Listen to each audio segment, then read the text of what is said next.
Selamat pagi, selamat siang, dan juga selamat malam teman-teman. Perkenalkan, nama gue Mirai dan selamat datang di channel Nado Cisika. Dan selamat datang di segmen sebuah cerita, di mana gue akan menceritakan sebuah cerpen atau sebuah cerita yang gue buat di sela-sela hidup gue. Dan untuk video kali ini, cerpennya akan berjudul Vitamin C, yang diciptakan atau dibuat oleh diri gue sendiri, yaitu Mirai. Dan cerpen ini menceritakan tentang seorang perempuan, seorang mahasiswi bernama Riri, berumur 18 tahun, yang baru merasakan pertama kali kuliah, semester 1 kuliah. Dan gak usah lama-lama lagi, karena kalian mau dengar ceritanya, bukan mau dengerin gue ngomong sepanjang ini buat opening doang. Jadi kita langsung aja ke cerpennya. Oke, selamat mendengarkan. Vitamin C. Langit biru selalu dicintai, tetapi entah kenapa itu dicintai ketika langit sudah mulai gelap. Semuanya menghindari langit biru karena katanya kulit mereka akan terbakar karena panas teriknya. Aku Riri, umurku 18 tahun, dan aku betul-betul baru lulus SMA. Aku selalulah mencintai langit biru. Warnanya sangat indah. Rasanya aku ingin terbang dan tenggelam di antara awan-awan yang putih yang mendekorasi langit biru yang menawan itu. Aku selalu merhatikan langit. Jikalau itu mendung, aku terkadang merasa sedih. Tetapi tidak apa-apa, langitnya masih sangat terlihat cantik. Hari itu hari kelulusan SMA. Kala itu aku tidak memperhatikan langit di hari terakhir aku menjadi seorang remaja.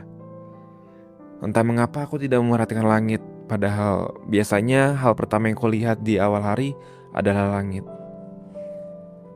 Hari kelulusanku itu terasa sangat cepat, tetapi sangat hangat dan juga indah. Banyak hal yang terjadi hari itu, tetapi sangat singkat, sangat ephemeral. Aku tidak menyangka itu menjadi hari terakhirku bertemu teman-temanku yang sangat kucintai layaknya sekeluarga. Aku sangat mencintai mereka, dan sungguh, aku tidak ingin meninggalkan mereka. Tetapi, entah mengapa, aku tidak pernah menikmati momen bersama mereka satu kali pun. Aku ingat saat itu aku merencanakan surprise kepada temanku yang tidak bisa hadir ke lulusan karena dia baru saja operasi. Aku masih ingat wajah temanku saat itu. Dia terlihat sangat bahagia, dan itu terakhir kali aku melihat wajahnya sebelum aku pindah ke kota lain untuk masuk kuliah. Kuliahku memiliki konsep yang unik karena menerapkan sistem boarding school, layaknya game bully di PS2 jika kalian memainkannya. Kami mahasiswi dan mahasiswanya pun tidak boleh keluar dari lingkungan kampus, walaupun hanya sebentar, kecuali mahasiswa yang asramanya dibangun di luar lingkungan kampus. Di satu kamar asrama berisikan beberapa mahasiswi lainnya yang tinggal bersama. Jujur, aku tidak terbiasa akan kehidupan asrama seperti ini, tetapi bukan berarti aku penyendiri. Aku hanya butuh waktu sendiri bersama laptopku di sela-sela kehidupan akademik dan sosial yang melelahkan jiwa dan ragaku ini. Sialnya di kampus ini juga tidak boleh menggunakan HP. Jadi aku kehilangan banyak sekali berita di dunia ini. Aku tidak pernah menghargai momen. Aku selalu hidup di antara masa depan dan masa lalu.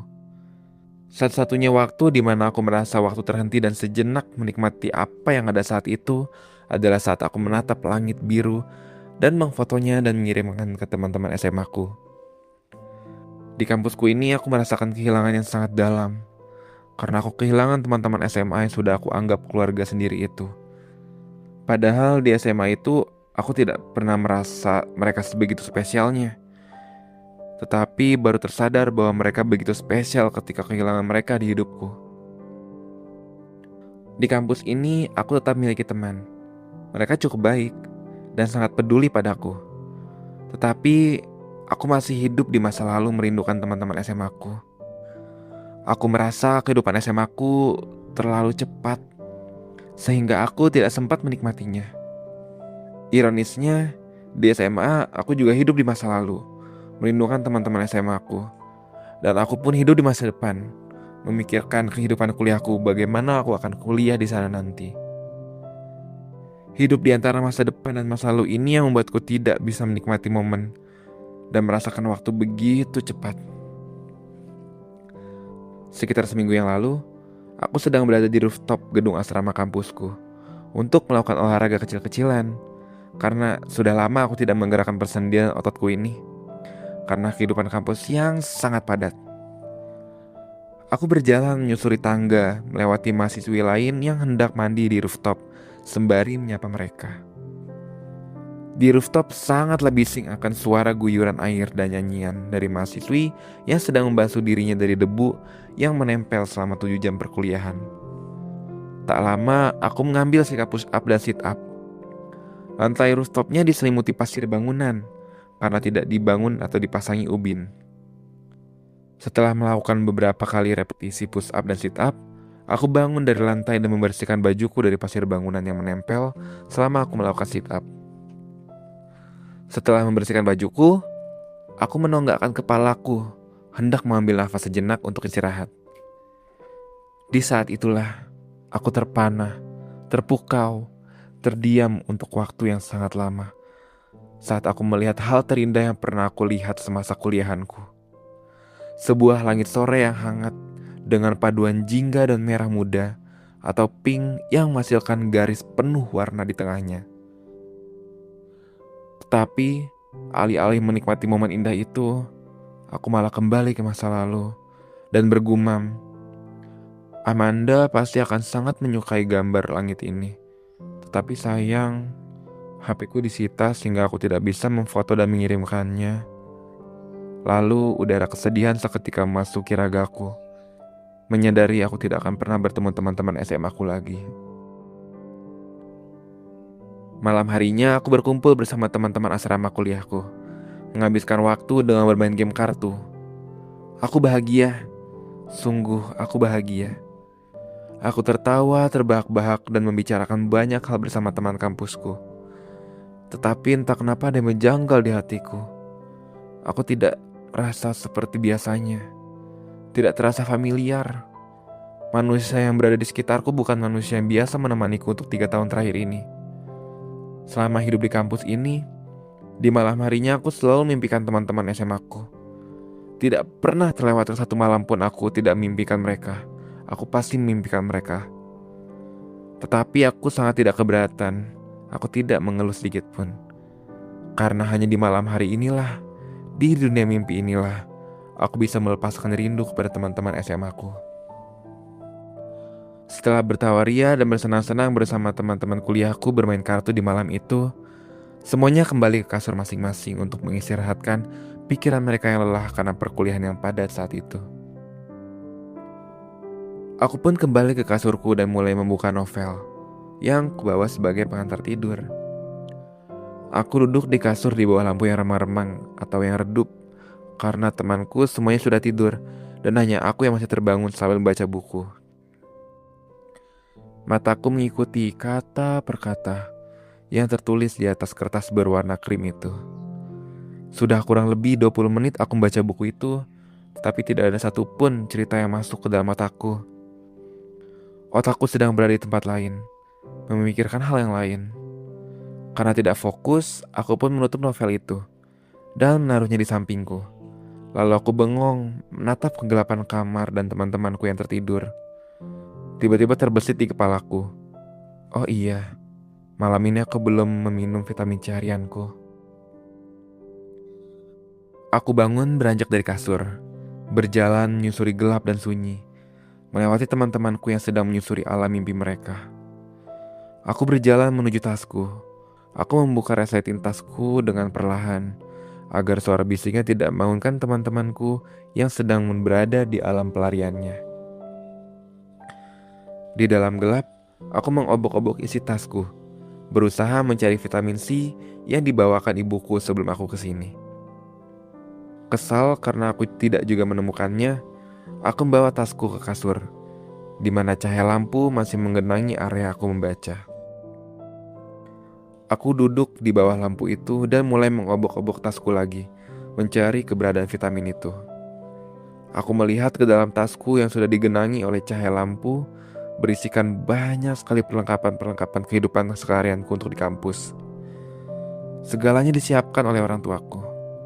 Dari deodoran agar aku tidak bau jika aku bertemu temanku, sunscreen agar wajahku tidak merah terbakar sinar matahari, minyak kayu putih apabila aku mulai merasa mual dan kedinginan di malam hari, uang agar aku bisa makan enak dan membeli hal yang kubutuhkan, dan vitamin C agar imun tubuhku tetap sehat. Sejujurnya, selama di rumah, aku menghabiskan waktuku sendiri di kamar. Dengan pintu tertutup, aku di depan laptop berselancar di internet. Sangat jarang sekali aku mengobrol bersama kedua orang tuaku. Sekarang, melihat penuhnya isi tasku, menyadarkanku bahwa mereka sangat menyayangiku sepenuh hatinya. Aku sungguh mulai merindukan mereka saat itu. Aku mengambil vitamin C itu dari dalam tasku, lalu menaruh tasnya di bawah kasur. Besok pagi sajalah aku menaruhnya ke tempatnya. Sudah malam. Aku segera matikan lampu. Kasurku mulai dilahap oleh kegelapan ruangan. Lalu aku membuka bungkus vitamin C tersebut, kemudian memasukkannya ke dalam mulutku. Karena tablet itu tablet emut, jadi butuh waktu untuk menghabiskannya. Di dalam gelap, aku menatap ke arah jendela sembari mengemut vitamin C. Cahaya rembulan bersinar sopan di luar. Itu malam yang tenang, tapi entah mengapa rasanya sangat lama. Jujur, aku tidak pernah makan vitamin C selama ini. Mengapa ya? Aku merasa waktu yang biasanya berlari mulai berjalan, bahkan mulai terduduk bersamaku, menikmati menatap sinar rembulan yang melayang di luar jendela. Setelah beberapa menit aku mulai tersadar bahwa aku menikmati waktu yang lama ini. Tidak ada distraksi. Ya betul, tidak ada distraksi. Betul, itulah mengapa aku merasa sekarang sangat lama. Tiba-tiba tsunami memori membanjirkan otakku, mengingatkanku akan orang tua dan teman-temanku di SMA. Dulu, aku merasa waktu sangat cepat dan susah untukku untuk menikmati momen dalam hidupku. Bahwa dulu aku sibuk dengan HP dan buku-buku bacaanku, dan mengabaikan orang-orang yang aku cintai dan mencintai diriku sendiri. Aku telah menghabiskan banyak waktu hidup di dunia yang entah di mana, padahal mereka yang mencintai dan menyayangi diriku ada di sana. Tetapi entah mengapa aku mengabaikannya. Mataku mulai berair, merasakan penyesalan yang amat dalam. Tetapi itu semua pun sudah berlalu. Aku memperhatikan teman-temanku yang tertidur dengan mata yang berair. Semua terlihat blurry. Aku mulai mengingat tadi aku bermain kartu dan mengobrol bersama mereka. Dan aku benar-benar menikmatinya. Mereka lah yang aku miliki sekarang. Hanya mereka. Mulai sekarang aku akan menikmati setiap momen yang aku miliki dalam hidupku. Dan menjauhkan distraksi-distraksi apapun itu dalam hidupku. Beberapa menit kemudian pun aku menghabiskan vitamin C tersebut. Aku berbaring lalu menutup mataku. Aku berharap aku bisa menikmati hidupku mulai sekarang. Oke, jadi gimana teman-teman yang udah dengar tadi ceritanya? Gimana menurut kalian? Apakah bagus? Apakah tidak? Tolong komen di bawah menurut kalian kualitas cerpennya itu tadi kayak gimana.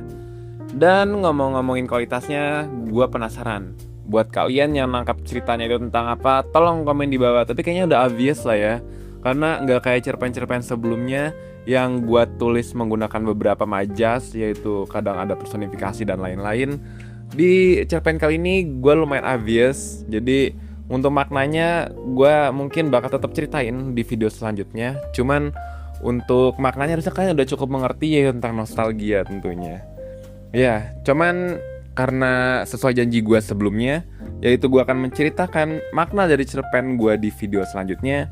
Jadi gue akan menceritakan makna dari cerpen yang gue buat di video sebelumnya, yaitu tentang malaikat atau sang malaikat. Jadi kalau kalian udah denger atau yang belum dengerin ceritanya kayak gimana, kalian boleh ke video sebelumnya, di sebelumnya, atau kalian cari aja di channel gue judulnya Sang Malaikat. Kalian boleh tonton dulu biar kalian ngerti apa yang gue bicarain saat ini juga. Nah, jadi makna dari cerita Sang Malaikat adalah, yang pertama itu adalah tentang sebuah kecanduan. Tentu si malaikat ini kan diceritakan bahwa dia itu kecanduan akan sebuah buah yang ada di tengah bumi kan. Jadi ini tuh adalah tentang sebuah kecanduan, tentang sebuah adiksi. Nah, buah itu menggambarkan hal pelarian yang membuat dia tuh jadi kecanduan. Jadi kalau dia merasa kecewa, dia merasa hal ini tuh nggak menyenangkan, nggak ada atau ada sesuatu yang dia ekspektasikan, tapi dia itu nggak terpuaskan gitu. Tiba-tiba ekspektasi itu tuh jatuh runtuh karena terhantam atau tertimpa oleh realita, maka dia akan mencari pelarian. Dan untuk beberapa orang pelarian beda-beda ya. Ada pelarian yang bagus, ada yang enggak juga. Tapi kalau di cerita ini gue menceritakan pelarian yang tidak bagus, yang nanti akan berefek ke kehidupan kalian nantinya, yang nanti jadi hal buruk. Kalau di sini sang malaikat, hal kecanduan yang bikin dia kecanduan adalah buah di tengah bumi itu. Nah, warga desa ini tuh menggambarkan seorang keluarga atau teman-teman terdekat. Iya, jadi kan kalau diceritanya warga desanya itu kan nanti dimakan jiwanya oleh si malaikat ya. Nah, dimakan jiwanya ini tuh menggambarkan bahwa kalau kalian kecanduan, kalian akan merusak hubungan antara keluarga maupun teman-teman kalian nantinya. Jadi jiwanya dimakan adalah kalian yang mulai agresif, kalian yang mulai jadi pemarah atau apapun bad traits yang kalian dapatkan dari kecanduan itu, yang kalian mulai memakan jiwa mereka perlahan dan memutus hubungan silaturahmi atau mau hubungan terdekat itu akan diputus oleh kecanduan ini. Dan sayap yang menggelap itu menggambarkan sebuah penyesalan. Ketika sebuah teman, keluarga itu udah meninggalkan kalian satu persatu, atau kalau di cerpen itu ceritanya semuanya dimakan, udah gak tersisa lagi selain seorang malaikat, itu mulailah terjadi yang namanya penyesalan dalam diri kalian. Kenapa gue harus pakai contohnya kalian ya? Oke, gue pakai contoh si malaikat aja. Mulai tumbuhlah kekecewaan atau penyesalan dalam diri si malaikat. Coba aja sebelumnya gak kayak gini. Selalu pasti ada kayak gitu. Coba aja, seandainya aja gue gak kayak gini dulu. Nah, mulai muncul penyesalan. Nah, penyesalan itu di cerpen gue gambarkan dengan sayap yang mulai menggelap kayak gitu. Jadi itu adalah makna dari cerpen gue sebelumnya. Nah, sebenarnya gue masih ada project lain nih buat kedepannya mau bikin project apa, dan gue udah ngebayangin projectnya itu mau gue buat project apa, yaitu tentang sebuah pembakaran sampah. Iya, pembakaran sampah yang gue dapatkan dari gue abis jogging di sore hari. Entah kenapa gue kayak, wah, kayaknya gue pengen bikin cerpen tentang ini deh. Terus akhirnya gue tulis konsepnya dan udah mulai gue tulis. Nah, kayaknya gue mulai nulis di digital itu mulai video besok. Kan gue kan pernah bilang kalau misalnya gue bakal merilis versi digitalnya itu setelah videonya diupload. Cuman ternyata gue cukup malas, maaf ya teman-teman, gue cukup malas. Dan kebanyakan cerpen yang gue tulis itu gue tulis di buku dulu baru gue tulis. Enggak sih, gue cuma tulis di buku doang sih. Nah, karena ditulis di buku doang, gue cukup malas buat gue pindahkan, gue ketik lagi di laptop gitu kan. Nah, karena gak ada yang baca juga, jadi itu yang bikin gue agak males. Nah, karena itu gue akan mulai menulis di digital buat video yang selanjutnya. Dan video ini, yang cerita ini tentang vitamin C ini, itu gak gue buat digital versionnya dulu. Kenapa? Karena simpelnya gue tulisnya di buku. Ya, cukup malas buat gue pindahin. Tapi buat video selanjutnya itu tentang pembakaran sampah ini, itu bakal gue tulis digital karena nanti gue pengen bikin Wattpad-nya. Jadi kayak gitu teman-teman. Nah, jadi akhir-akhir ini gue juga lagi sering-seringnya baca komik dan juga nonton anime ya. Mau komik maupun nonton anime. Jadi gue baru baca satu komik yang bagus banget. Judulnya Kaci-Kaci. Nah, Kaci-Kaci ini kayaknya bakal gue review, bakal gue nanti bakal gue review di segmen selanjutnya, karena gue kan punya segmen review buku ya. Jadi gue bakal review kayak di situ karena jujur itu bagus banget. Dan gue sebenarnya pengen ngebahas tentang ini ya, tentang Goodbye Eri. Kenapa? Karena ini Goodbye Eri itu sejalan sama cerpen yang gue buat sekarang, yaitu tentang nostalgia teman-teman. Oke. Jadi segitu aja teman-teman buat cerpen atau ya sesi sebuah cerita kali ini. Semoga kalian terhibur dan tolong komen di bawah menurut kalian interpretasi kalian itu tentang cerpen ini itu apa? Karena sesuai dengan apa yang gue omongin dulu, sebuah makna dari sebuah karya seni itu tidak terikat dengan si penulisnya ataupun si pembuatnya. Makna itu diciptakan oleh si pendengar itu sendiri. Apa yang mereka rasakan saat mendengar ataupun melihat ataupun membaca karya tersebut. Oke, jadi kalian tolong komen interpretasi kalian itu menurut kalian apa. Nah, oke, jadi kayaknya segitu aja buat video kita kali ini. See you in the next video. Bye.